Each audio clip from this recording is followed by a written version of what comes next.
Welcome to our channel. Today we how to log into Stripe dashboard on MacBook, fast access step by step clearly. Open your preferred web browser on your MacBook.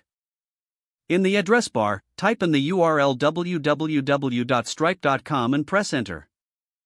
Once the Stripe homepage loads, look for the sign in option at the top right corner of the page. Click on the sign in button to proceed to the login page. You will see fields for your email address and password on the login form.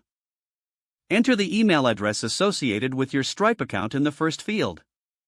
Next, type your password in the password field.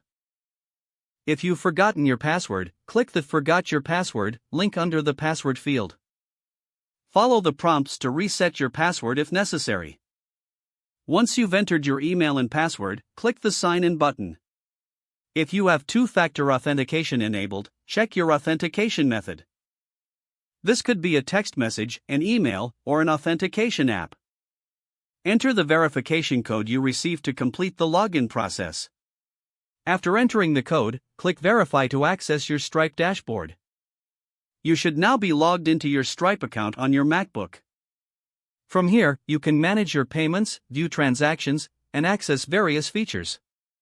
To log out, click your profile icon at the top right corner of the dashboard. Select Sign Out from the drop-down menu to ensure your account is secure. If the page does not load, refresh the browser or try again in a private or incognito window. Make sure you are using the correct email address, then retype it carefully to avoid small typos. If your password is not accepted, use the Reset option and create a new strong password you can remember. Check your spam folder for verification or security emails, then complete any requested confirmation steps. Enable two-factor authentication if available to improve account security and reduce unauthorized access risk. After signing in, review your profile details so your contact information and settings are accurate and current.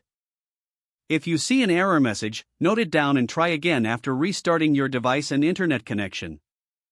Log out when you finish, especially on shared devices, to keep your account and payment information secure. If the page does not load, refresh the browser or try again in a private or incognito window. Make sure you are using the correct email address, then retype it carefully to avoid small typos. Don't forget to like this video and subscribe to our channel for more step-by-step tech guides.